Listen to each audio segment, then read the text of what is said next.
If you read the most recent USDA update on the Horse Protection Act that came out yesterday, and you finished that up feeling a little bit confused or a little bit frustrated, you're not crazy.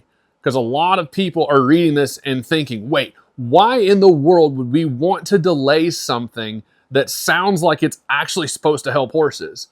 And that's a common response. I felt very similarly when I got done reading it. And before we go any further, I want to make sure that this is super clear, right? Us as horse people are not against horse welfare, right? We're not okay with abuse in any discipline, any breed, anywhere, anytime. And so if that's the frame that you're hearing this through, let's go ahead and reset it right now, because that's not what this conversation is about. So here's what the USDA update says in plain English and what they're trying to make the point of emphasis. And the first thing is that they make clearly that they are delaying the Horse Protection Act amendments. And then they talk about ending soring. They start pointing towards the Tennessee walking horses.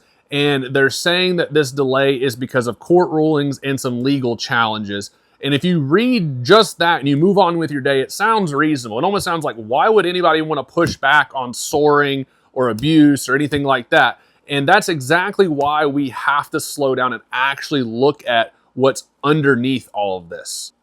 So let me walk you through this. When it comes to the USDA's most recent update, as well as the regulation through the amendments being added or attempted to be added to the Horse Protection Act, what matters is not just what it says. What matters is how broad it is, how it gets enforced, and what this sets in motion long term. And once you look through that lens, it stops being just a welfare conversation and it actually starts being a control conversation. And I don't say this to be dramatic or emotionally, but merely to be practical about the realities that our industry faces. Here's something that you may not have heard before and most people don't hear talk about because it doesn't fit the agenda of those that are trying to gain more control.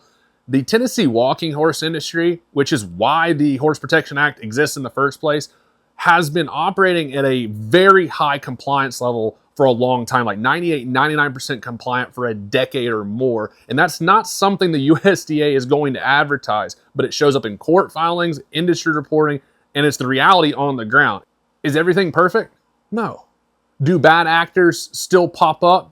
Sure. But when a system shows sustained high levels of compliance for years, that system isn't the real justification for sweeping new authority across the industry. So what happens? They expand the scope. And it's not because abuse suddenly exploded in other parts of the industry, but once authority exists, it looks for other places to apply itself. That's how bureaucracy works. Now, this is where this situation starts to hit close to home for all of us. One of the biggest issues with these new amendments that they're trying to add to the Horse Protection Act is how the definitions are how they're trying to expand them. When they're taking soring, which was originally the chemical application and mechanical devices of making that illegal, and they're expanding that to a horse being sore, physically sore, not S-O-A-R, but S-O-R-E, we have a problem. Because let's be honest, any horse that does any type of physical work can get sore. Any horse that is in any type of training that ever gets ridden can get sore. Any horse that lives a real life can get sore. And if the new rule doesn't clearly spell out where that line is and who decides it, enforcement becomes totally subjective, and subjective enforcement does not protect good horse people. It puts all the power in the hands of whoever is enforcing that rule on that particular day. And right now, most of the horse industry regulates itself, shows hiring stewards, disciplines set their own standards and rules, and there is already federal oversight in certain international competitions where it makes sense. But these amendments push us as an entire industry towards mandatory federal inspectors at all horse shows. And that's not a small tweak. That's a complete shift for our industry. And when you look at the cost of inspectors, the inspector to horse ratio, the per day fees that it would cost, you don't need to be an economist to see where this goes. A lot of shows would not disappear because they abuse horses.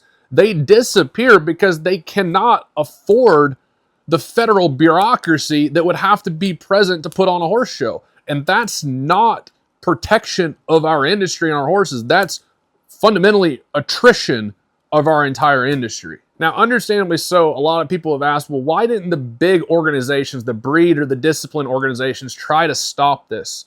And the fact of the matter is that they didn't try to fight it. They complied. And they said, we support animal welfare, which everybody does. But they didn't stand up and say, hold on, this goes too far, and actually look out for their members and look out for this industry.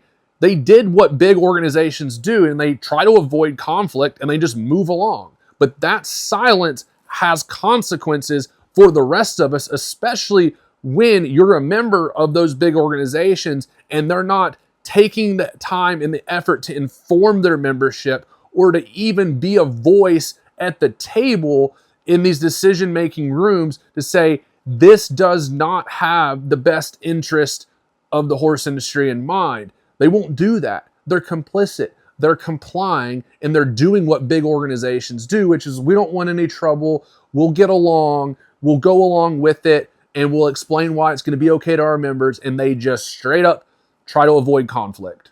And when those big players, those big organizations that could be a powerful force for good, try to avoid conflict, there is massive consequences for us and our horses in this industry. So let's talk about the delay. This delay is not a win. It's not the end of this situation. It just moves things back. And honestly, it's the quiet periods like this that are usually the most important ones, because that's when things get reshaped without much public attention. And that's why this year matters so much. I will say this is one of the huge reasons why we built the Cavi community, because if you're the kind of person who wants to actually understand what's happening instead of being blindsided by it later on, that's where we're keeping people informed and grounded and connected as this entire situation unfolds. But at the end of the day, this isn't about choosing between horse welfare and what we love doing with horses, because we don't have to choose between those two things. As horse people, we already care, right? We already sacrifice so much, and we already regulate within our disciplines and breeds. What's really at stake is who gets to make decisions about this way of life, about our way of life. We have to make the decision. Are we going to let the people that live it make those decisions? Or are we going to let people that don't and don't care about it and that push pencil to paper make the decisions about our lifestyle? So here's the part that I want to leave you with, and I want to say this as clearly as I possibly can. If we as horse people don't understand what's happening here, if we don't stay engaged, if we don't tell our own story, someone else will. And they're not going to tell it honestly. And they're going to tell a version where horse people are careless, where we need to be controlled, where our way of life needs to be managed and out of existence for the greater good. And once that narrative takes a hold, it doesn't matter how much you love your horses. It doesn't matter how well you care for them. And it doesn't matter how responsible you actually are.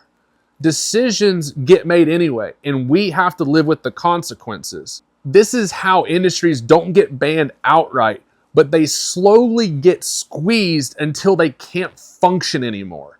And that's why understanding this matters. That's why paying attention to this matters. And that's why, as horse people, actually having a voice, a clear, informed, and united voice as an industry matters so much right now.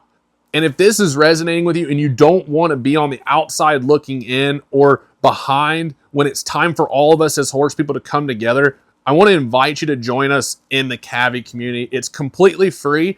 It has people just like you and I have values aligned, and it's where we're actually sharing what matters most before things actually hit the headlines. Because silence is not what keeps the peace. Silence hands our story to the other side. And if we don't tell the truth about our way of life as horse people, someone else will replace it with a lie.